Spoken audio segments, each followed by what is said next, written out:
Hey guys, I looked up Christian's family history, and it turns out they aren't actually related to Benjamin Franklin. That's so freaking stupid. And hello and welcome to Watchmojo, and today we're going to take a look at the music from Christian. All I'm asking is for a respect, baby, just a little bit, just a little bit. I have listened to the likes of other lolcows, rather it be Cyrax, Daniel Larson, Justin RPG, so taking a look at Chris's songs would have been inevitable. But after tying up my playlist, I realized this would have been the 13th episode of this weird little series I'm doing, so I'm gonna make it special. Though apparently, Christian isn't a lolcow. Source, Christian themselves. While Chris is more well known for the webcomic Sonichu, from time to time, they would have made their own songs. Specifically, the genre of taking already existing songs and singing over them. I need a hero. I'm holding out for a hero till the end of the night. He's gotta be strong and he's gotta be fast and he's gotta be fresh from the fight. I guess it was a different time with less resources, but it's still used to this day. And also emulated by the likes of Cyrax and Justin RPG, though they are coincidences, I think. Instead, the lyrics would be about the loneliness and depression involving autism. Hey, you, I don't like your boyfriend, no way, and think you need a new one. Hey, you, I could be your boyfriend. As Chris is well known to being the first incel, an aspect absolutely shown in their music, that some people saw was absolutely pathetic, although give it a few years and people might defend it. However, Chris doesn't seem to have high dreams involved in their music, as is the comics they're more interested in. But I imagine they think they could get into a side gig after the show or comic was popular or some stupid crap like that. Now we're gonna go back to more better times. Well, okay, maybe not better, but more brighter times. Well, okay, maybe not brighter. A more civilized time. Oh, hell no. A time before the jail arc, so everything in this video is from the past. Number 10. The Dream I Dream. There was a time when love was blind, and the world was a song, and the song was exciting. Starting off with some of the later songs from Chris, in what I believe was an attempt to sing a beautiful song. But everything was so off-key and terrible, making it worse than a contestant from American Idol. Instead of sounding beautiful, they sound like an old crazy lady on meth, which only makes it even more odd, but perfect for number 10 on this list. I dreamed that love would never die. I dreamed that God would be forgiving.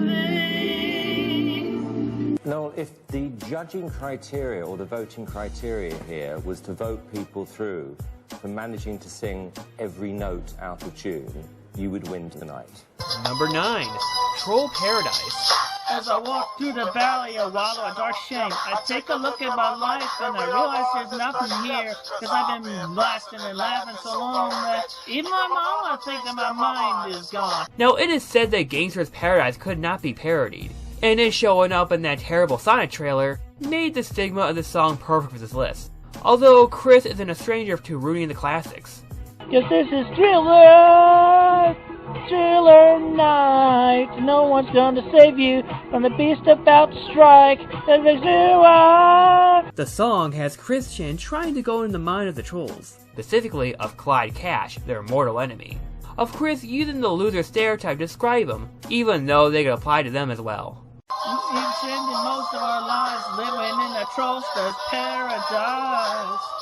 We've been spending most of our lives living in the trollster's paradise. What's also quite amusing is that Chris's audio is a lot more lower than the song, but it's not the worst in the respect, as that would go to number 8.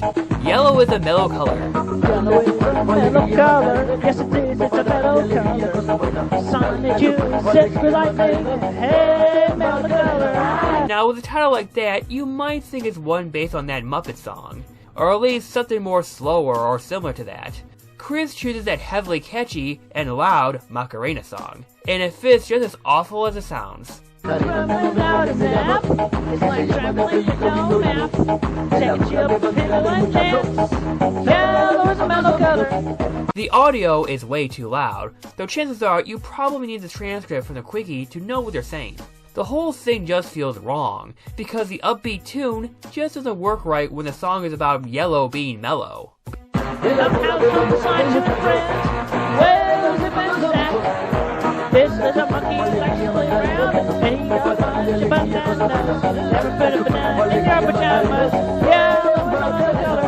Number 7.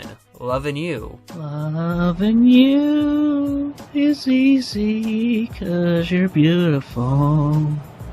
Making love of you is all I wanna do. There were periods of time where Chris thought they scored with a woman. One of the most notable cases was Ivy, one of the many trolls prevalent in their love quest. As such, Chris would make tons of love songs dedicated to her. And we will live each day in the springtime, 'cause loving you has made my life so beautiful. And every day my life is filled with loving you. Which was so creepy and uncomfortable. Since there wasn't any actual music, one common thing people would do was add their own creepy spooky music to it just to make it even more unsettling. Loving you, I see your soul come shining through. Every time that you. Number 6. Fuck the Pain Away. Little tomboy blue, come blow my horn. IUGSIS, stay in school, 'cause it's the best. IUG, stay in school, 'cause it's the best. Fuck the pain away, fuck the pain away, fuck the pain away, fuck the pain away. During their Tom Girl phase, Chris would sing tons of songs related to sexuality more often. Man, I feel like a woman. But probably the worst of this was them singing the song with the lyrics, "Fuck the pain away." While Chris would do all sorts of crazy things on camera, such as drinking Fanta and singing Smash Mouth, this scenario is actually the least talked about. Because while singing the song, Chris slowly strips on camera. A very unfortunate sight that should not be seen. And because I had to fucking see all this crap, I am putting it on this list, and yes, I am very pissed. Fuck the pain away, fuck the pain away, fuck the pain away, fuck the pain away. Number 5. Autism.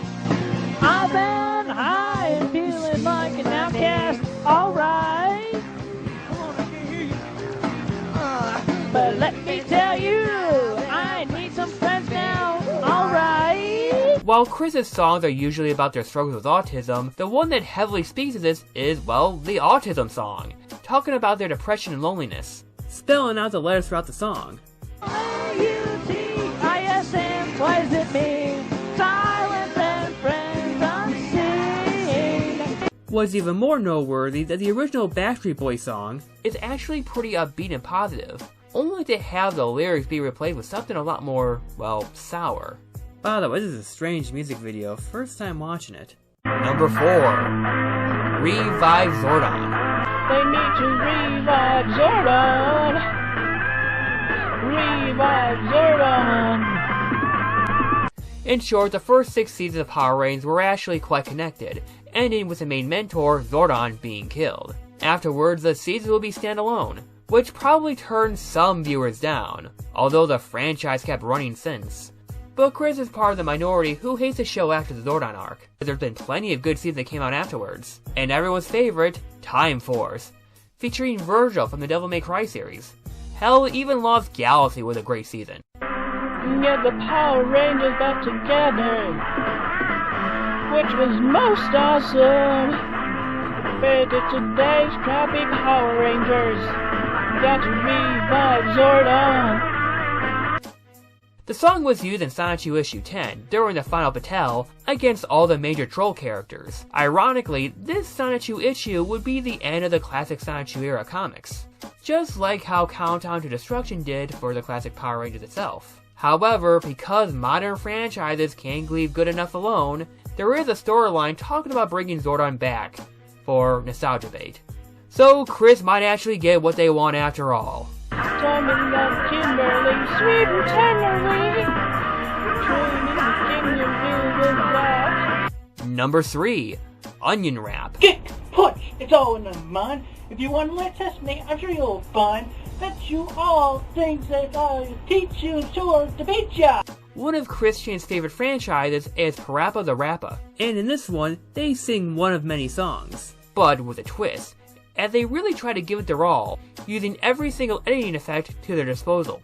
Which is odd because much of the song is him doing small actions like kicking or jumping, which the visual effects really mess up. Turn, turn, and pose. Pose. Now listen carefully. Jump, jump. Now, this might seem like an odd placement for something so high up, but it's the story behind it that's more interesting, as it was part of a Sony competition as a way to win some free PSPs, so they could give one to Megan as a way to impress her. What a nice guy, right? Well, of course, Chris was rejected, and all this spiraled to one of the earliest and strangest controversies of Christian's love quest. Kick, punch, block. Chop, kick, block. Chop, kick, block. Block, turn, kick it. Block, turn, kick it. Block, duck, punch. Block, duck, punch. Duck, duck, turn. Number 2. Don't trust those homos over there. Don't trust them grass nostrils over yonder. They suck up so much air, it'll make you wonder. Don't trust any homos with a jabba flappa jabba. Don't trust any homos over there.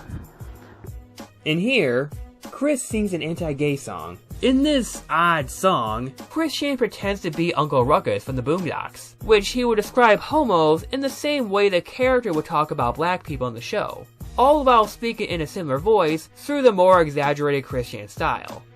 Don't trust any homos over there, leaving their homo stank in the air. Them sappy, flappy, dumb homos with their nigga finger on the trigger. Don't trust any homos over there. And yes, they do say the N-word. You know, there are some people who think it's permissible if they're singing their favorite song. But I think role-playing as Uncle Ruckus is pushing it, don't you think? Homophobic and racist all in one.